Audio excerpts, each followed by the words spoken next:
মাশাআল্লাহ আর দ্বিতীয় হয়ে গেছে টাইম। সবাই আওয়াজ দেন নারে তাকবীর। মাশাআল্লাহ ছেলেগুলো নগদলা যাচ্ছে নাকি? মাশাআল্লাহ এতক্ষণ আলোচনা সবাই শুনেছেন। আমি সকলের কাছে অনুরোধ করব আশেপাশে যারা আছেন সবাই পাক মাহফিলে চলে আসুন। نحمده ونستعينه ونستغفره ونعوذ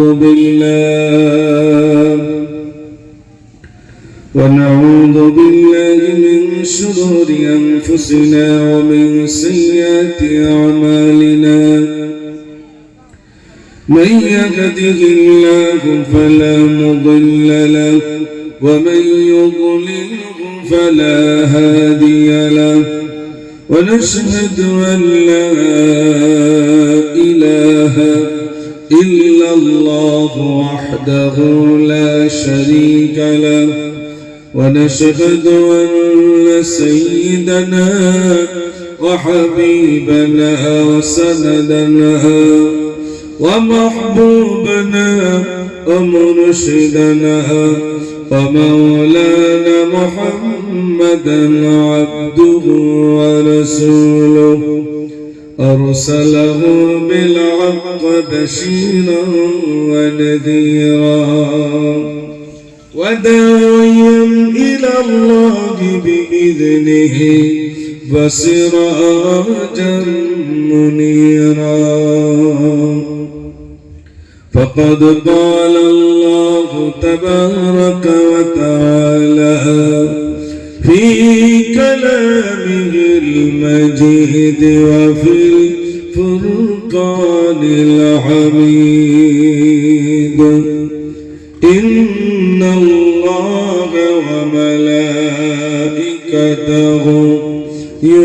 يصلون على النبي يا أيها الذين آمنوا صلوا عليه وسلموا تسليما اللهم صل على مولانا محمد وعلى آل سيدنا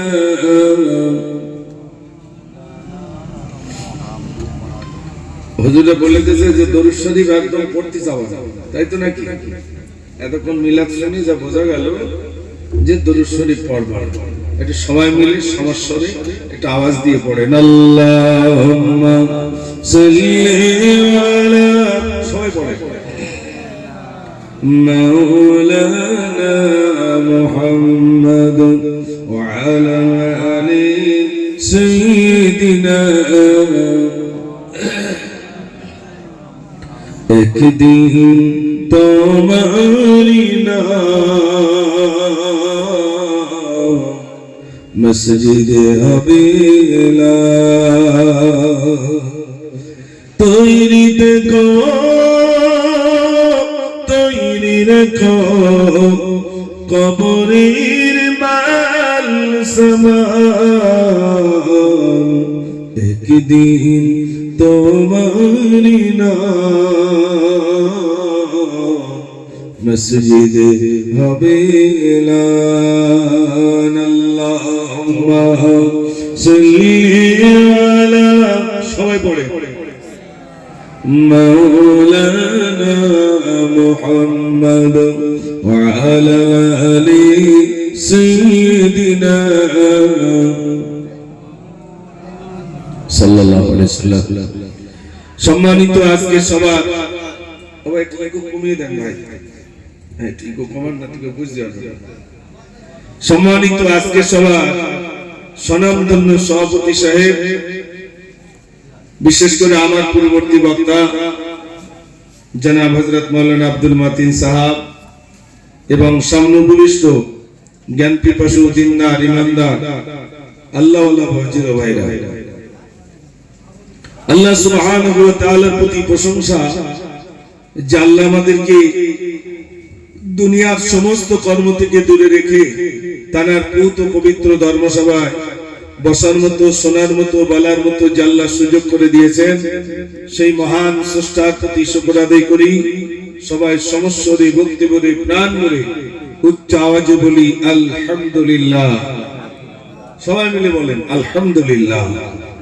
তারপরে জানাই সাইয়্যিদুল মুরসালিন, সাইয়্যিদুল কাওনাইন, খাতামুন নবিয়্যিন জনাব মুহাম্মদুর রাসূলুল্লাহ, সকলে বলুন সাল্লাল্লাহু আলাইহি সাল্লাম।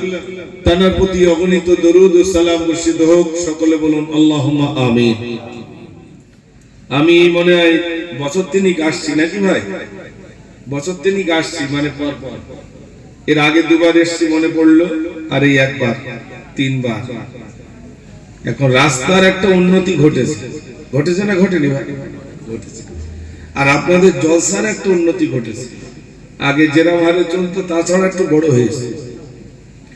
তাহলে জলসার উন্নতি ঘটলো, রাস্তাঘাটের উন্নতি ঘটলো, আপনাদের আসবাবপত্র, জামা কাপড়ের একটা উন্নতি ঘটেছে, ঘর বাড়ির উন্নতি ঘটেছে। এখন জীবনের কি কোনো উন্নতি ঘটেছে কিনা সেইটা একটু জানা না, যা ছিলাম তাই। মিলাদটা মনে হচ্ছে পানা পুকুরে ঢিল মারার মতো। যতক্ষণ পুকুরে ঢিল পড়ে, পানা তখন কি হয় ভাই? সরে যায়। আর ঢিল মারা বন্ধ হলে জোরে বলে আবার জুড়ে যায়। এখন ঢিল পড়তে তো পানা একটু সরে, ঢিল মারা বন্ধ, একটু বাইরে বেরিয়ে পড়লে আবার তাড়াতাড়ি ঠান্ডা লেগে যায়, একটা মারি। তার মানে বোঝা যাচ্ছে পানা আবার এক জায়গায় হয়ে গেছে, তাই তো নাকি ভাই? ঢিল পড়ছে, পানা সরে, ঢিল মারা বন্ধ, পানা আবার এক জায়গায়। লাভের লাভ হুজুরি একটু হলো না, হয়নি? হুজুরির লাভ হলো, ডেকরেটারের একটু হলো, ডেকরেটার গাও ফাঁক নেই, হুজুর গাও ফাঁক নেই। আর আমরা যারা মিলাদ শুনছি, থলেলে বাজারে এসছে, খালি থলেলে বাড়ি যাচ্ছে, থলে কিচ্ছু করিনি। তবে মনে রাখবেন, ভাববেন না যে জলসা আমরা শুনতে এসেছি কিছু পাচ্ছি না, এটা ভাববেন না। যতক্ষণ বসে শুনবেন, এই কিছু বুঝি আর না বুঝি, আল্লাহ পাক সগীরা গুনাহ, ছোট ছোট গুনাহগুলো ধুয়ে মুছে সাফ করে দেন। জোরে বলুন না সুবহানাল্লাহ। আর মনে রাখবেন, চালাক লোক মিলাদ শোনে না, একদম যারা বোঝে না সোজে না তারাই মিলাদ শোনে। এখন চালাক কারা আর বোকা কারা আজ মিলাদ হবে? কারা বোকা আর কারা চালাক? আমরা যারা শুনতে এসেছি আমরা তাহলে বোকা, আর যারা বাড়ি ঘুমোচ্ছে, নাক ডাকাচ্ছে, তারা চালাক, তাই তো নাকি ভাই? হিসেব কি বলে? হিসেব বলছে যারা মিলাদ শোনে তারা বোকা, যারা বাইরে তারা চালাক। শোনেন, শেখ সাদি রহমাতুল্লাহ আলাইহির কাছে একটা লাঠি আছে। তিনি একটা ঘটনা লিখেছেন যে রাজার কাছে একটা লাঠি আছে, তো লাঠিটা উপহার দেবেন, কাকে দেবেন? ওই আমার রাজ্যের ভিতরে সব থেকে যে বোকা তাকে লাঠিটা দেবো। খুঁজে খুঁজে খুঁজে খুঁজে একটা বোকা ধরে আনা হলো, চুলগুলো এলোমেলো, বস্ত্রটা ছেঁড়া, কালি চুলি মাখে, যেরকম পাগল হয় ওই রকম দেখে দেখে আনা হলো। গরম আসতো,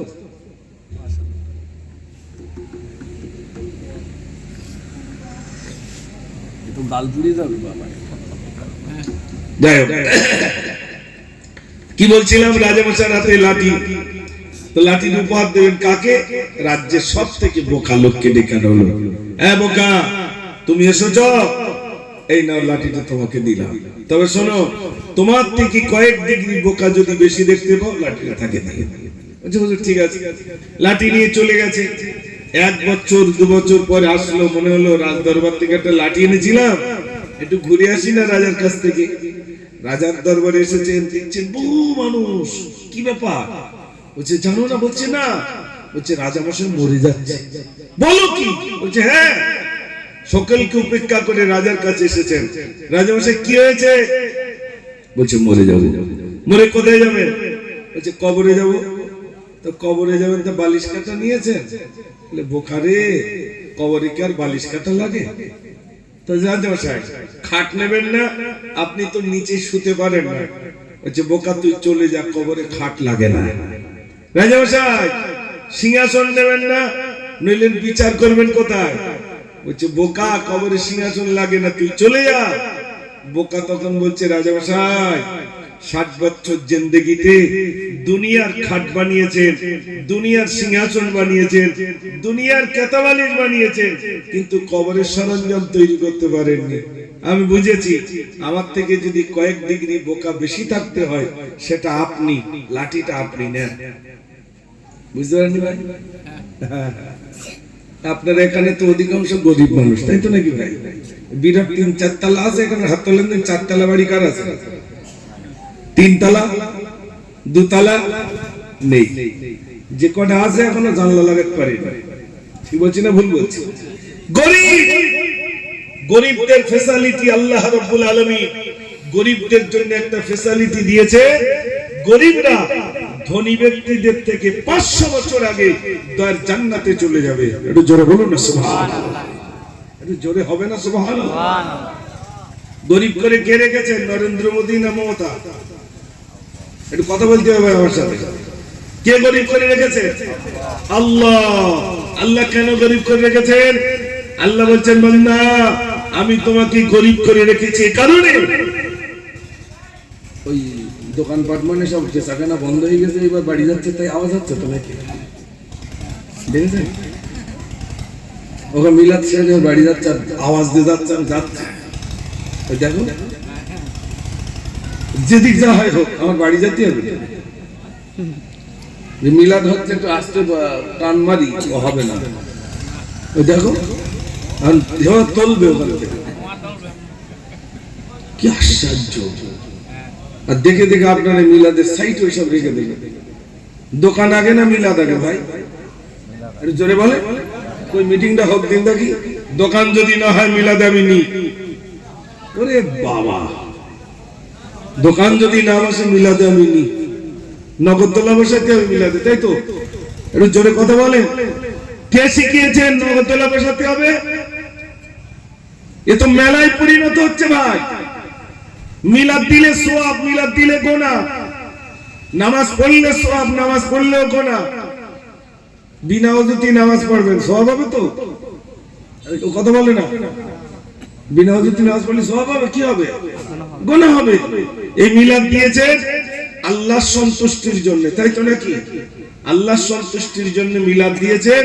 নিজেরা কিছু জানবো শুনবো, আর জানারা চলে গেছেন তাদের আত্মার শান্তির জন্য আয়োজিত জলসা, তাই তো নাকি ভাই?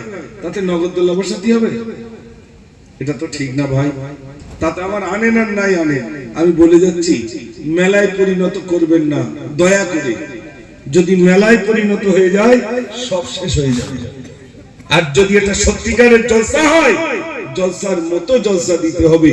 যেগুলো শরীয়তে বৈধ সেগুলো করুন, যেগুলো বৈধ নয় সেগুলো বাদ দেন, বর্জন করুন। আল্লাহ যেন সুমতি দান করে। একটু আওয়াজ দেন নারে তাকবীর। আল্লাহ পাক বলছেন,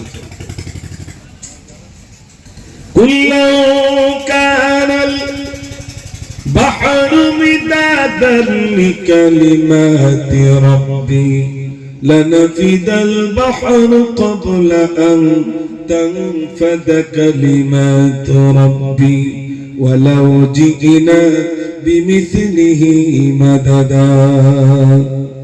আল্লাহ রাব্বুল আলামিন বলেন, পৃথিবীর সমস্ত পানিগুলো নিয়ে যদি তোমরা কালি বানাও, পৃথিবীর সমস্ত গাছগুলো কেটে কেটে যদি তোমরা কলম বানাও, এরপরে যদি আমার প্রশংসা লিখতে থাকো, লিখতে লিখতে লিখতে তোমাদের কালিগুলো শেষ হয়ে যাবে, তথাপি আবার প্রশংসা লিখে লিখে শেষ করা যাবে না। একটু জোরে বলুন না সুবহানাল্লাহ। ও সোনার ভাইরা, আপনারা গরিব, শুনে নেন, শুনে নেন। গরিব মানুষ, গরিবের বিরাট ফ্যাসিলিটি রয়েছে। আল্লাহ রাব্বুল আলামিন গরিবদের জন্য বিরাট ফ্যাসিলিটি রেখে দিয়েছেন। আল্লাহ বলছেন, বান্দা তোমাকে গরিব আমি করে রাখলাম। বান্দা কাউকে করেছি ধনী, কাউকে গরিব। বান্দা তুমি যেন মনে করো না আমি তোমাকে ভালোবাসি না। যাকে আল্লাহ টাকা দিয়েছেন তিনি যেন না মনে করে আল্লাহ আমাকে ভালোবাসেন বলে আমাকে টাকা দিয়েছেন। আল্লাহ বলছেন না, আমি কাউকে গরিব করে পরীক্ষা নিলাম, আমার বান্দা ওই গরিব ভালোতে কেমন আমার শুকরিয়া আদায় করে। আপনি ওই গরিব মানুষ, বাড়িটা জীর্ণ শীর্ণ, ঘর দিয়ে আপনার বাড়িটা রইল, ঠান্ডার সময় বাড়িতে কম্বল নাই, জানালাটা ঢাকার মতো তক্তা নাই, কিছু নাই। আল্লাহ বলেন বান্দারে দুনিয়ার কেউ না দেখতে পেলে আমি দেখতে পাই। ওরে আমার বান্দারে তুই গরীব, দুনিয়ার কেউ না দেখতে পেলে আমি দেখতে পাই। বলি বান্দা তুই আয়, আমি আল্লাহ তোর জন্য দয়ার জান্নাতটা রেখে দিলাম। গরীব তো কি আছে? আল্লাহর নবী সাল্লাল্লাহু আলাইহি সাল্লাম তার মেয়ে বিয়ে দিয়েছেন গরীবের ঘরে। কেমন গরীব শোনেন, সেরকম গরীব আপনাদের এলাকা আছে কিনা শুনবো, দেখবো। বিশ্বনবী সাল্লাল্লাহু আলাইহি সাল্লাম নিজের কলিজার টুকরি মেয়েকে বিয়ে দেবেন, এলান করেছেন আমার মেয়েটাকে আমি বিয়ে দেব। মদিনার অলিতে গলিতে থেকে মানুষ আসতে শুরু হলো, ইয়া রাসূলুল্লাহ ফাতেমাকে আমার সঙ্গে বিয়ে দেবেন। আল্লাহর নবী বললেন না না, তোমার সঙ্গে বিয়ে দেব না। সবাই ফিরে চলে গেল। এক ব্যক্তি হযরত আবু বকর সিদ্দিক রাদিয়াল্লাহু তাআলা বললেন, আলী তুমি যাও, আমার মনে হয় তোমার নামটা আল্লাহর নবী সমর্থন করবেন। হযরত আলী বলেন, আমি এত গরীব, আমি এত নিঃস্ব, আমি কেমন করে আল্লাহর নবীর কাছে গিয়ে বলবো? হযরত আবু বকর বললেন, তুমি যাও। সবাই ফিরে এলো। তুমি একবার গিয়ে যাও, তুমি বললে তোমার নামটা নবীজি সমর্থন করবেন। হযরত আলী এলেন, আসসালাতু ওয়াসসালামু আলাইকা রাসূলুল্লাহ। আমার একটা কথা বলার ছিল, কিন্তু লজ্জা পাই। আল্লাহর নবী বললেন, আলী রে, লজ্জা যদি পায় তাহলে কিসের জন্য তুমি বলতেছো জবালো? হযরত আলী বললেন, ইয়া রাসূলুল্লাহ, শুনেছি আপনি ফাতেমাকে বিয়ে দেবেন। ফাতেমা যদি বিয়ে করতে রাজি থাকে, আমি আলী বিয়ে করতে রাজি হয়ে গেলাম। আল্লাহর নবী সাল্লাল্লাহু আলাইহি সাল্লাম বলেন, আলী রে, তোমার প্রস্তাবে শুধু আমি নবী একা খুশি হই নাই, স্বয়ং মহান রব্বুল আলামিন তিনিও তোমার এই প্রস্তাবে রাজি হয়ে গেছে। জোরে বলুন সুবহানাল্লাহ। আমরাও জামার বাড়ি যাই তো নাকি? নবীজিও জামার বাড়ি যাচ্ছেন। হযরত আলী রাদিয়াল্লাহু তাআলা জামাই হয়ে গেলেন। বিশ্বনবী সাল্লাল্লাহু আলাইহি সাল্লাম ফাতেমার ঘরের দরজার সামনে গিয়ে বলছে, ফাতেমা, ও ফাতেমা, তুমি দরজা খোলো, আমি তোমার আব্বা এলাম। ঘরের ভিতর থেকে আওয়াজ আসছে, আব্বা দরজা কোন খুলবেন না, আব্বা কোন আসবেন না। আমি এমন একটা কাপড় পরিধান করে রইলাম, মাথা ঢেকতে গেলে আমার পা আলগা হয়ে যায়, আর পা ঢেকতে গেলে মাথা আলগা হয়ে যায়। এমন একটা কাপড় ছাড়া আমার বাড়িতে দ্বিতীয় কাপড় নাই। একটাই কাপড় আছে, মাথা ঢেকতে গেলে পা আলগা হয়ে যাবে, আর পা ঢেকতে গেলে মাথা আলগা হয়ে যাবে। এই একটা কাপড় ছাড়া আমার বাড়িতে আর কাপড় নাই। বিশ্বনবী সাল্লাল্লাহু আলাইহি সাল্লামের কাছে রুমাল ছিল। রুমাল চুড়ে দিয়ে বলল, ও ফাতেমা, এই নাও এই কাপড়টা দিয়ে তুমি মাথাটা ঢেকে বলো ফাতেমা। ও সোনার ভাইরা, ফাতেমা কি সান্ত্বনা দিয়ে বলছে, ফাতেমা শোনো, তুমি এইরকম কষ্ট করে যদি আসতে পারো, যত নারী জান্নাতি হবে তাদের সরদারিনী করে আল্লাহ রাব্বুল আলামিন তোমাকে তুলবে। জোরে হবে না সুবহানাল্লাহ? সুবহানাল্লাহ গুলো বলবেন, আমরা সুবহানাল্লাহ বলতে চাই। এক জায়গায় মিলাদ থেকে লেগেছি, আর গাড়িতে যেই নেমেছি মানুষ সব সালাম দিচ্ছে, আসসালামু আলাইকুম। এক চাচা হাতে হাত দিয়ে বলছে, মিনহা খলাকনাকুম ওয়া ফিহা নুঈদুকুম। বলি কি শব্দ? আচ্ছা আপনাদের দিকে কি হাতে হাত দিয়ে মিনহা খলাকনাকুম বলে? আপনি জোরে বলেন। তাই বলছে, চাচা আগে মরি তারপর মাটি দিও। তো খোয়াশে ভুল হয়ে গেছে, মানে কখন সুবহানাল্লাহ, কখন মাশাআল্লাহ, কখন জাযাকাল্লাহ, কখন ইনশাআল্লাহ, ওসব কি আর নিজেকে আন্দাজে বলে দিবে। সুবহানাল্লাহ বলবেন, এটা সবাই মিলে বলুন না সুবহানাল্লাহ, মাশাআল্লাহ। দাঁড়ান, গজল বলছি একটু পরে, আগে ইঞ্জিনটা গরম হোক, তারপর তো অনেক দূরে ছিলাম ভাই, সেখানে আমি দাওয়াত নেবো না। তারপরে বলতে হুজুর 12টার পরে একটুখানি আসতে হবে। প্রতি বছর আসা হয়, আর এবছর না লোকে কি বলবে? এই লোক বাঁচা টিকে আজ আমার এখানে আসতে হলো রাত 12টার পরে।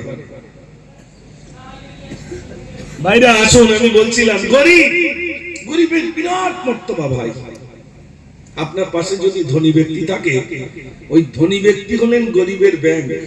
গরিবের জন্য তিনটে খাতা, একটা হলো কলমার খাতা, একটা নামাজের খাতা, একটা রোজার খাতা। কটা হলো? তিনটে।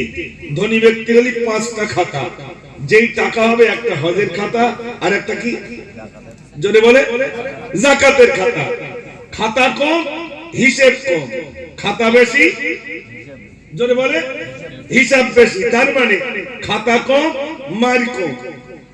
খাতা বেশি, জোরে বলে মার বেশি। তাই তো নাকি? খাতা বেশি, মার বেশি। খাতা কম, মার কম। তা গরিবের তিনটে খাতা, একটা কলমার খাতা, একটা নামাজের খাতা, আর একটা কিসের খাতা? রোজার খাতা। এত টাকা দিয়েছিলেন কি করে? আপনার আল্লাহ খেয়েছি দুপুরবেলা, রাতেরটা আবার জোগাড় করে খেয়েছি। এই তো নাকি ভাই? দুপুরবেলা খেয়েছি আর রাতেরটা খেয়েছি, এই হিসাব আর কি দেবো? আপনারা বলো, আমি মুজাফফর, আমার 1 কোটি টাকা আছে, মরার সময় আমার বেশি কষ্ট হবে না আপনার? ইমাম সাহেবের ব্যাংকে 1 লাখ টাকা আছে, কষ্টটা কার বেশি হবে মরার সময়? জোরে বলে 1 কোটি কষ্ট হবে না? উফ, এত কষ্ট করে এত টাকা জোগাড় করলো, আর বাড়ি যেতে হচ্ছে, তাহলে কার কষ্টটা বেশি হবে? যার 1 কোটি রয়েছে তার বেশি কষ্ট হবে, আর যার ওই 1 লাখ রয়েছে ওর কোনো কষ্ট নেই, ওর টেনশন করে লাভ নেই। ঘুম হচ্ছে না ভাই, আর গরিব মানুষ নাক ডাকাচ্ছে শুলি। আল্লাহ টাকা দেবে, রুজি তুলে নেবে। আপনারা বলুন, আপনাদের এই রাস্তায় যারা সকাল হলে একটু দৌড়োয়, তারা সব গরিব মানুষ তো নাকি? একটু জোরে বলে, সকাল হলে যারা দৌড়ে সব গরিব মানুষ? দৌড়ায় মানে কি বলতো, বুট পরে, হ্যাঁ এরম এরম করে না, ওসব কি গরিব মানুষ? সব কি এটা পয়সা দিস না? ডাক্তার বলে দিচ্ছে শুধু দৌড়ো, সকাল হলেই দৌড়ো। একজন ধনী ব্যক্তির কাছে একটু গোশ নিল না ভাই, খাওয়া যাবে না। কেন? আল্লাহ টাকা দিয়েছে, খাওয়া তুলে নিয়েছে। কি হয়েছে না, আমার ওই কোলেস্ট্রল বেড়েছে। তারপরে একটু ফল নিয়ে যাবে না ভাই, একদম খাওয়া যাবে না, একদম খাওয়া যাবে না, ডাক্তার একদম নিষেধ করে দিয়েছে খাওয়া। ডাল খান ভাই গ্যাস হয়, ওই মিষ্টি খেলে সুগার, কোনটাই সুখ নেই। একটা গরিবের বাড়ি মালসাখানি গোস্ত নিয়ে যাবে, খাওয়ার পরে বলবে ভাই আর আছে, যদি থাকে দাও টেনে দিচ্ছি। ঠিক বলছি না ভুল বলছি? ধনী ব্যক্তির পকেটে মাল থাকবে, খেতে পারবে না। ধনী ব্যক্তির শোনেন, পকেটে মাল থাকবে, গালে ভাত ঢুকবে না। আর গরিবের টাকা না থাকলে বলবে দে, টেনে দিচ্ছি, কোনো টেনশন হবে না। মনে রাখবেন গরিবের মর্যাদা। রাসূল করিম সাল্লাল্লাহু আলাইহি সাল্লাম গরিবী হালতে দিন কাটিয়েছেন। তানার সিংহাসন দেখ, আপনারা তো আমার জন্য চেয়ার দিয়েছেন। বিশ্বনবী সাল্লাল্লাহু আলাইহি সাল্লাম তানার সিংহাসন দেখার জন্য রোম সম্রাটকে পাঠালো। রোম সম্রাট সৈন্য পাঠালো। এই সৈন্য তুমি দেখেছো? সারা বিশ্বের নেতার চেয়ারটা কেমন তুমি দেখেছো? সারা বিশ্বের নেতার চেয়ার দেখতে গেছে, চেয়ার দেখে সে বলছে হুজুর সর্বনাশ, এমন চেয়ার আমার লাইফে দেখেনি। কেমন চেয়ার দেখেছো? বলছে আপনার সিংহাসন মণি মুক্তা দিয়ে খচিত, কিন্তু এমন একটা সিংহাসন দেখলাম সারা বিশ্বের নেতার, বিশ্বনবী সাল্লাল্লাহু আলাইহি ওয়াসাল্লামের এমন একটা চেয়ার দেখলাম খেজুর পাতা দিয়ে বানানো একটা চেটাই, ওই চেটাই হলো আমার নবীর সিংহাসন। জোরে হবে না সুবহানাল্লাহ? খেজুর পাতার চেটাই।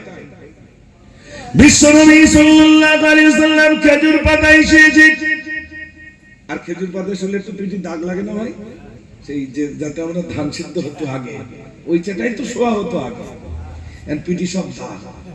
হযরত ইবনে ফারুক রাদিয়াল্লাহু তাআলা আল্লাহর নবীর পিঠ মোবারকের দিকে তাকিয়ে টুকরে টুকরে কাঁদছেন, ইয়া রাসূলুল্লাহ আপনি অনুমতি দিন, সুন্দর বিচার আপনার জন্য আমি এনে দেব।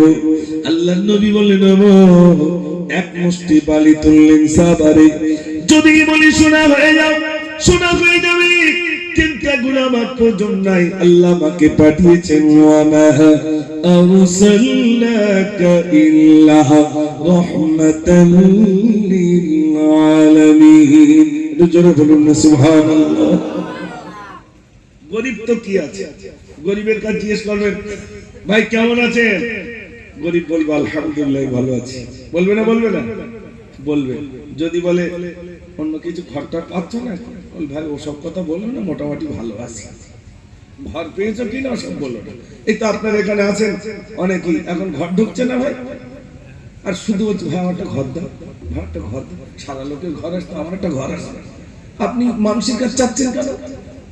মানুষের কাছে আপনি ঘর চাচ্ছেন কেন? আল্লাহর নবী বলেছেন তোমার জুতোর ফিতে যদি ছিঁড়ে যায় আল্লাহর কাছে চাও, আল্লাহ তা দিয়ে দেবেন। আপনার এখানে যারা আছে বলো, আল্লাহর খাজানায় কি কোনো কমতি আছে? নেই তো। আপনার সুন্দরবনে গেছেন তো, সুন্দরবনে বাঘ দেখা যাচ্ছে না। বাঘগুলো যদিও দেখা যায় তরতাজা না দুর্বল? তরতাজা। ওগুলোর খেতে দিচ্ছে কে? আল্লাহ। আর চিড়িয়াখানায় যে কটা ধরা রয়েছে পাছা শুকনো হয়ে যাচ্ছে হেঁটে হেঁটে। ঠিক বলছি না ভুল বলছি? ওগুলো মানুষ খেতে দিচ্ছে।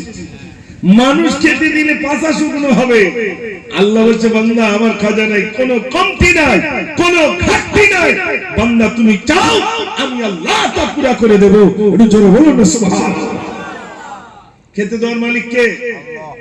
এই এতজনের মধ্যে তিনজন বলতে আল্লাহ, আর কজন আপনারা কি বলছেন? আরে বিরিয়ানি করেছেন আপনারা? অরিজিনাল বিরিয়ানি? তাহলে একটা বিরিয়ানির গজল তো শুরু হোক, দেখি একটা বিরিয়ানির গজল বলবো।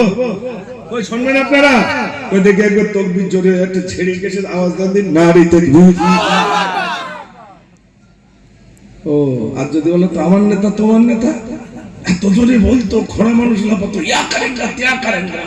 নেতার খুশি করতে হবে না তো ঘর পাবো না, এই দেবে না, কচু দেবে না, ওল দেবে না, তাই তো নাকি? নেতার খুশি করছেন, আল্লাহর নাম একটু জোরে নেন, নারে তাকবীর। এই তো সেই মসজিদ, ওই মসজিদ থেকে এলান হয় আল্লাহু আকবার,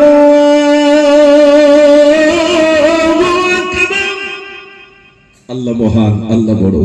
সেই আওয়াজটা একটু জোরে নেবেন সবাই, নারে তাকবীর। এখনো ওই পর্যন্ত যায়নি। আল্লাহ, ঠিক আছে তাই হোক, আস্তে আস্তে হবে। শোনেন তাহলে খেতে দেওয়ার মালিক কে? আল্লাহ। আল্লাহ সবাই বলবে একটু পরে ইনশাআল্লাহ। শোনেন নবী সুলাইমান আলাইহিস সালাতু ওয়াস সালাম আল্লাহ অনেক টাকা দিয়েছিলেন। কত টাকা? 70টা উট সিন্ধুকের চাবি বয়ে নিয়ে যেত। এত টাকা নবী সুলাইমান একদিন আল্লাহর কাছে বলছেন, আল্লাহ বলছে বলো, ও গো আল্লাহ আহাদ, আমি তুলি দুটি হাত, তোমার সৃষ্টির দেব দুটি ভাগ, কবুল করো খোদা মোর মোনাজাত, আমি সুলাইমান করব দাওয়াত। ও গো আল্লাহ আহাদ, আমি তুলি দুটি হাত, তোমার সৃষ্টির দেব দুটি ভাগ। কি খেতে ভাই? ভাত খেতে দেবে। তো নবী সুলাইমানের কথা শুনে আল্লাহ তখন বলছে তুই পারবে না। কেন? নবী সুলাইমানের কথা শুনে আল্লাহ বলেন ওরে সম্ভব নহে, তুই পারবে না। কেন? আমার কত যে সৃষ্টি, তোমার পড়ে না দৃষ্টি, তোমার দাওয়াতে হবে ত্রুটি।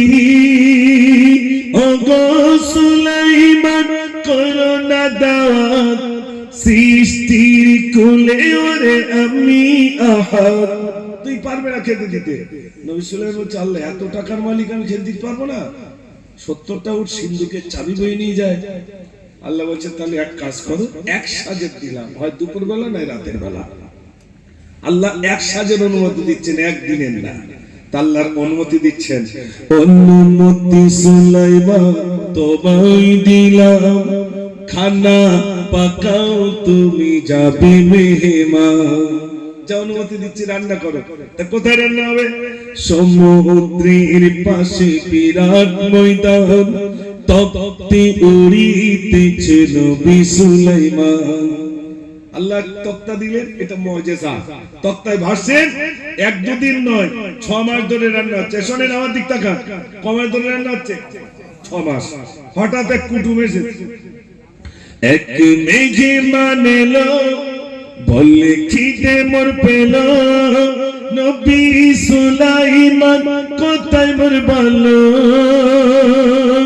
নবী সুলাইমান তুমি আমায় খেতে দাও, ও গো নবী আমি ক্ষুধায়। ও নবী সুলাইমান তাড়াতাড়ি খেতে দেন। নবী সুলাইমান আলাইহিস সালাম বিনা দাওয়াতে আসেনি তো চিনা না।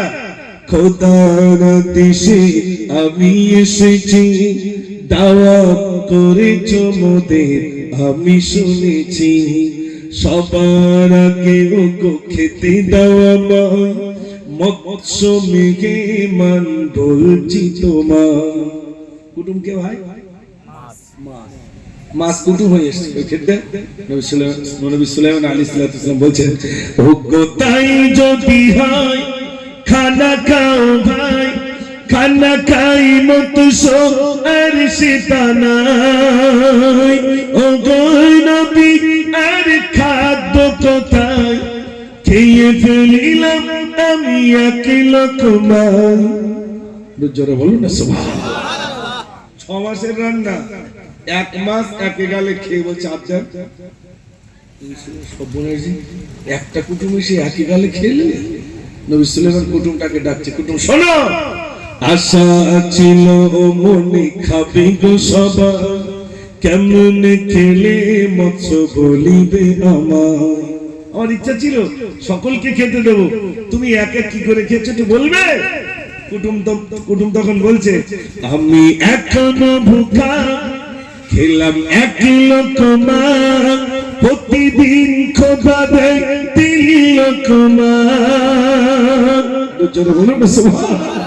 আরে তুমি তো 1 লোকমা খেতে দিয়েছো, অমন খাদ্য আমার আল্লাহ প্রতিদিন 3 বার করে দেবে। এরা বিশাল গন্ডগোল করে। বাড়ি যাওয়ার ছুটি হয়ে গেছে, আটকে রেখে দিতে হবে, মিলাদ শেষ হয় তার বাড়ি যাবে। কি আশ্চর্য! হ্যাঁ দেখ, বিরাট কানে ডিস্টার্ব হচ্ছে। আপনি পরে যেতে বলেন বিরিয়ানি খেয়ে যাওয়া, ওরম খান তকবীর দেন, নারে তাকবীর, মাশাআল্লাহ। তাহলে কি বলছিলাম যেন?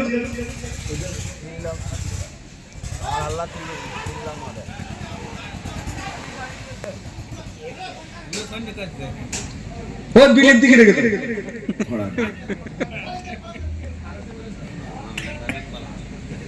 বন্ধ করে রাখ। হ্যাঁ না বন্ধ করতে হবে না, আস্তে আস্তে বার করতে হবে, আস্তে আস্তে রে জলসা হচ্ছে তো, তাহলে সেটা তো বুঝতে হবে যে এখানটা সাউন্ড ডিস্টার্ব হচ্ছে।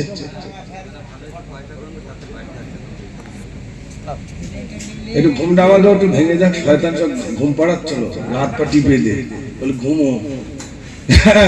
একটু ঘুম পাচ্ছিল না ভাই, এ তো ঘুমটা একটু ছেড়েছে। মাশাআল্লাহ, একটু আওয়াজ দেন, নারে তাকবীর, মাশাআল্লাহ। কি বলছিলাম মনে আছে? আচ্ছা আপনারা বলুন, কোনদিন দেখেছেন চৈতলের নদীতে মমতা ব্যানার্জি লরি লরি খাদ্য দিতে দেখেছেন? তা চৈতলের নদীতে কি কোনো মাছ টাছ নেই? আছে তো। টেস্ট কেনা, নদীর মাছের টেস্ট বেশি না জলকারি মাছের টেস্ট বেশি? ওই নদীর মাছগুলোর টেস্ট বিরাট, ওদের খাদ্য দিতে হয় না। খাদ্য কে দেন? একটু জোরে বলে আল্লাহ। আল্লাহ কোরআন পাকের ভিতরে বলছেন, ইন্নাল্লাহা হুয়ার রাজ্জাকু যুল কুওয়াতিল মাতিন। আল্লাহ বলছেন আমি আল্লাহ সুবহানাহু ওয়া তাআলা রুজি বন্টনকারী। জোরে বলুন না সুবহানাল্লাহ। তাহলে রুজি দেনেওয়ালা কে? আল্লাহ। এখানে যারা আছেন সত্যি কথা বলেন, খেতে দেওয়ার মালিক কে? জোরে বলুন আল্লাহ। বাড়ি গিয়েছে, বাড়ি গেছে, বাবা আমি আর ভাত খাবো না। বলছে কেন? বলে মুজফফর ভাই বলেছে আল্লাহ নাকি খেতে দেয়, আল্লাহ কি করে খেতে দেয় আমি দেখবো। সারা রাত মিলাদ শুনেছে, বাড়ি চলে গেছে, আমি আর ভাত খাবো না। 1 দিন 2 দিন আর ভাত খায় না, 3 দিন ভাত খায় না। মা তাড়াতাড়ি ফোন করেছে, ছেলে তো মরে যাবে। জামাইয়ের কাছে ফোন করেছে, জামাই বাবু তুই তাড়াতাড়ি চলে এসো, তোমার ছোটবেলা ভাত খায় না। জামাই বাবুর বাইক দিয়ে তোমার দাঁড়ায়, তাড়াতাড়ি চলে এসছে। কি হয়েছে? তোমার সেই শালা মিলাদ শুনতে গিয়েছিল, বলে আল্লাহ নাকি খেতে দেয়। ও এখন চুপচাপ বসে রয়েছে, বলে আল্লাহ কি করে খেতে দেয় আমি দেখবো। আর ভাত খায় না। জামাই তখন চিন্তা করলে শালা তো মরি যাবে, তাই কি করা যায়? ওই ক্লাবে গেছে কটা যুবকদের ডাকতে, চলো দিদি আমার শালা ভাত খায় না, তোমরা কি হাত পা ধরবে, জোর করে খাইয়ে খাইয়ে বলছে চলো। ও রেডি বসে রয়েছে, আসলি হয়। ওরা আসছে, ও দেখে বুঝতে পেরেছে আমার ধরবে, ও ছুটে গিয়ে সিঁড়ির কাছে উঠেছে, এমন ডালে গিয়ে বসেছে, ডালটা ছিল পোকা লাগা। নিচে থেকে বলছে তোর ভাত খেতে মানে নিচে নাও, বেশি কথা বললে বলে হাত পা ছেড়ে দেবো। আর হাত পা ছেড়ে দিলে কি হবে ভাই? জোরে বলে পড়ে মরে যাবে। এরা বলে সব বোনের যে তোমার শালার ভাত খাতে গিয়ে এখন দেখো গাছের মাথায়, কি করবো এবার দেখো। পরের যুবক বলছে শোনো, তোমার শালার বাঁচানো যায়। বলে কি করে বাঁচানো যায়? বলে ওই এক হাঁড়ি বিরিয়ানি রান্না করো, ও সেন্ট পেলে নিচে এসে খেয়ে যাবে। এই জন্য আজকে বিরিয়ানি সেন্ট বেরোচ্ছে না, বেরোচ্ছে না সেন্ট বেরোচ্ছে, বলে নিচেই নেমে এসে খেয়ে নেবে। তখন এক হাঁড়ি বিরিয়ানি রান্না করলে, একটা যুক্তির কথা, এক হাঁড়ি বিরিয়ানি রান্না করে গাছতলায় রেখে এসে বলছে খোকা খেয়ে নিস। বলছে সব বুঝতে পেরেছে আল্লাহ কি করে খাওয়ায় না দেখে ছাড়বো না। ও বিরিয়ানি খায় না, ওই বিরিয়ানির হাঁড়ি এক হাঁড়ি গাছতলায় রেখে এসে বলে তুই খেয়ে নিস অন্তত। রাত 2টো বেজে গেছে, ও গাছের মাথায় আল্লাহ কি করে খাওয়ায় দেখবে। কটা চোর প্রত্যেকদিন চুরি করে এসে ভাগ বাটরা করে। ওই দিন এসে দেখে দক্ষিণের হাওয়া নাকি বিরিয়ানি সেন্ট। ভাগ বাটরা করতে করতে একজনকে বলছে কি বলবো তো বিরিয়ানি সেন্ট বেরোচ্ছে, দেখ তো আশেপাশে লাইট মারি, দেখ। লাইট মারতে মারতে দেখে গাছতলায় বড় বিরিয়ানির হাঁড়ি। লিডারের কাছে গেছে, হুজুর বিরিয়ানির হাঁড়ি। যাই খবরদার খাস না, ওতে বিস্মাকা নিয়ে আসে। আমরা প্রত্যেকদিন এইসব ভাগ বাট্টা করি, চুরি করি, তো কেউ দেখতে পেয়েছে, ওই বিস্মাকিয়ে রেখে দিস, খেলি বলো লাশ পড়ে যাবে। খায় না, ভাগ বাট্টা কমপ্লিট। একটা চোর বলছে উপরে তো বিষ, নিচের দিক দিয়ে খাবো। তাহলে নিচের দিক দিয়ে খাবি, অন্তত আশেপাশে প্লেয়ার আছে কি দেখ, লাইট মারছে, এদিক ওদিক কেউ আছে কিনা দেখি, বিরিয়ানি খাবে। এখন গাছের উপরে যে লাইট পড়ে তার চোখ জ্বলছে। হুজুর এই গাছের উপরে বসে আর নিচে বিরিয়ানির হাঁড়ি দিয়ে রেখে বলে কটা লাশ পড়ে ও দেখবে, আয় নিচে না, ও তো নামবে না। এরা তো শুনবে না, চোরের ইংরেজি তো জানে। চোরের যখন ইংরেজি ঝাড়ছে হচ্ছে দরকার নেই, নিচে নামবে। যেই নিচে নেমেছে বলছে বিরিয়ানি খা, বলছে খাবো না। তুই বিস্মা খেয়েছিস, তুই আগে খা, তারপর আমরা খাবো। এখন ওর তুই চাল্লা কি করে খাওয়ায় না দেখে ছাড়বো না। বলছে খাবি না, বলছে না খাবো না। আর চোরের তো হেঁটে হেঁটে জুতো পাতলা হয়ে গেছে, সেই জুতো পাতে খুললো, খুলে ঘাড়ে যখন 4-5টা পড়েছে তখন বলছো আল্লাহ তো তুমি জুতো মারতে মারতে খাওয়াচ্ছ। আমি মনে করলাম আল্লাহ খাওয়ায় না, জুতো চালাচ্ছ খাওয়াচ্ছ। তাহলে খাওয়ানেওয়ালা কে? জোরে বলে হ্যাঁ, খাওয়ানেওয়ালা আল্লাহ। এই বিশ্বাসে যিনি বিশ্বাসী তিনি তো মুমিন, আল্লাহ ওকে খেতে দেন। আল্লাহ রাব্বুল আলামিন বলে বান্দারে তোর মায়ের গর্ভে যখন রেখেছিলাম, তুই যখন তোর মায়ের গর্ভে ছিলি আমি কাল দিয়ে খাওয়াতে পারতাম, কিন্তু না না না বান্দারে তোর মায়ের নারীর সঙ্গে তোর নারীটা যুক্ত করে আমি তোকে খাইয়েছিলাম। ওরে আমার বান্দা তুই দুনিয়ায় ভূমিষ্ঠ হবি বলে, ও সোনার ভাইরা আল্লাহ রাব্বুল আলামিন বলে বান্দারে তুই দুনিয়ায় ভূমিষ্ঠ হবি, তার জন্য 1 মাস নয় 2 মাস নয়, তোর মায়ের বুকে 6 মাস আগে থেকে আমি দুধ দিয়ে রেখেছিলাম। আমার বান্দা দুনিয়া আসবে, আমার বান্দার জন্য আমি খাদ্যটা মজুদ করে রেখেছিলাম। দুনিয়ার মানুষ বাচ্চাদেরকে ফিটার দেন একটা ছিদ্র, আল্লাহ বলে বান্দারে ওই একটা ছিদ্র দিয়ে যদি দুধ পান করি গলে আটকে যেতে পারে, আমি আল্লাহ তোকে একটা ছিদ্র দিয়ে দুধ পান করাই না। আমি আল্লাহ কি করলাম, তোর মায়ের বুকে 32টা ছিদ্র দিয়ে আমি আল্লাহ তোর দুধ খাওয়ার ব্যবস্থা করে দিলাম। একটু জোরে বলবেন না সুবহানাল্লাহ। এত কিছু দেখো বান্দা, আমার শুকরিয়া আদায় করো, আমাকে ডাকো। বান্দা এই দুনিয়া আমি তৈরি করেছি, তোমাকে সুন্দর করে তৈরি করেছি বান্দা। আল্লাহ রাব্বুল আলামিন বলেন আসমান তৈরি করলাম, বললাম কুন ফায়াকুন হয়ে গেল। জমিন তৈরি করলাম, বললাম কুন ফায়াকুন হয়ে যাও, হয়ে গেল। পাহাড় তৈরি করলাম, অল জিবালা আওতাদা।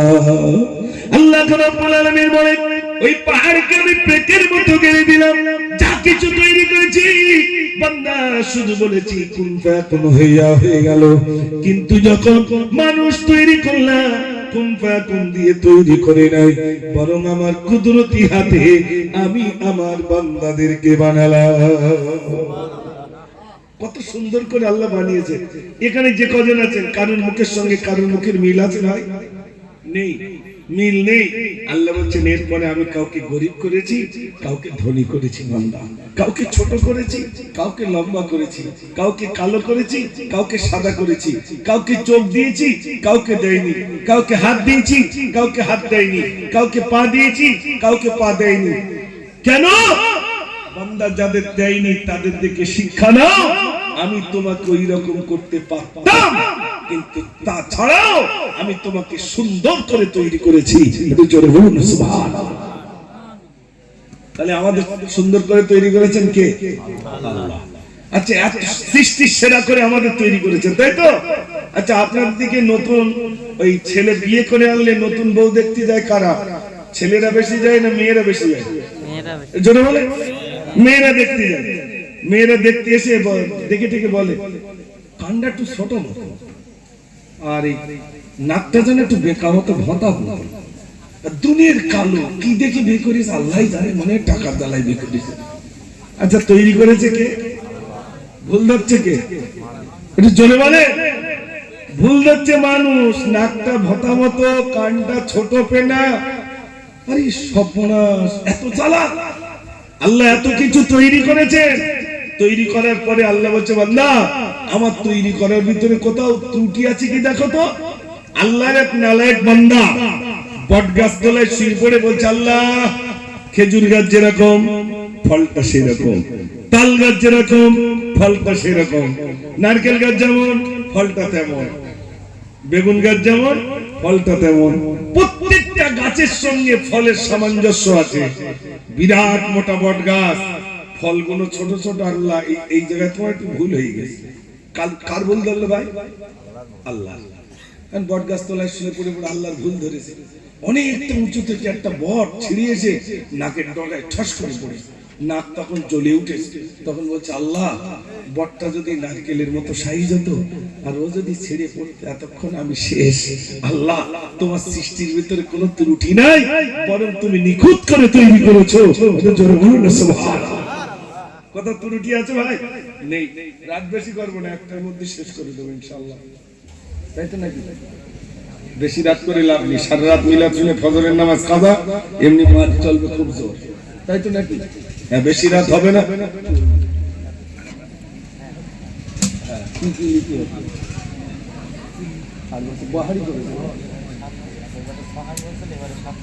আর সামনে 8 হাড়ি, মানে প্রতি বছর 1 করে বাড়বে। প্রতি বছর 1 হাড়ি করে বাড়বে। এবছরে 7 হাড়ি হয়েছে। তো এখানে যা আছে 1 হাড়ির লোক আছে ভাই, একটু জোরে বলে। 1 হাড়ির লোক খাবে, তারা সব কোন ও মিনিরা দিয়েছে। তাহলে ভান্ডারের টাকা রেডি করতে বলো মায়েরা, বুঝেছে? মাশাআল্লাহ, গরিবরাই তো দেবে ভান্ডারের টাকা। তবে মায়েদের কাছে যান, একজন খাতা নিয়ে 1 মাসের ভান্ডারের টাকা নেন, তাহলে দোয়া করব প্রতি মাসে এসএমএসটা ঢুকবে। আর যদি না দেয় তাহলে আর বললাম না, আধার কার্ডে দৌড়তে হবে কিনা আল্লাহই জানে। শুধু বললো খোকা টাকা ঢোকে না কেন? টাকা ঢোকবে কি? মিলাদে টাকা না দিলে কি আর ওখানে এসএমএস ঢোকে?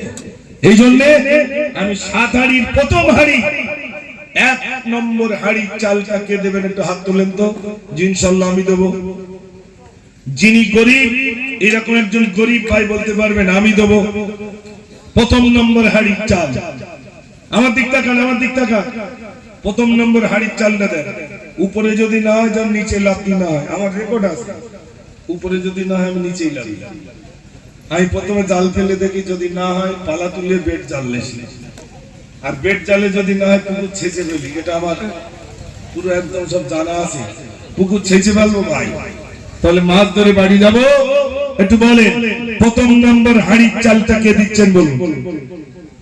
যুবকরা কই? যুবকরা কি কাজ করে এখানে সব? এই তো মাশাআল্লাহ, সেলাই কাজ কে কে করে একটু হাত তোলা দিন দেখি। কেউ সেলাই কাজ করে না নাকি?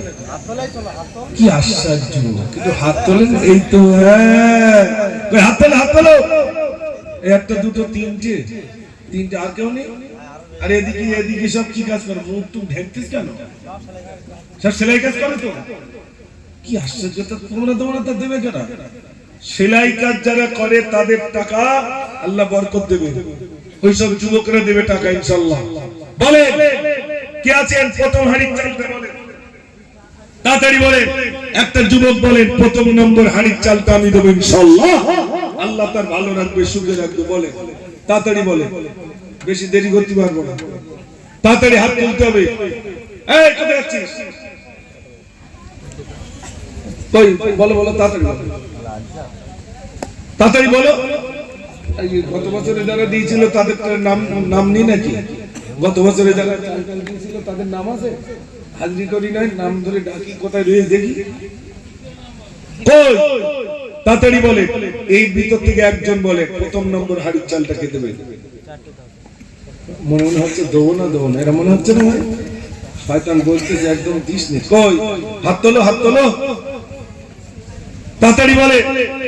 প্রথম নম্বর হাড়ির চালটা কে দেবেন? হুজুর আমি দেবো। এক হাড়ির চাল 10 কেজি।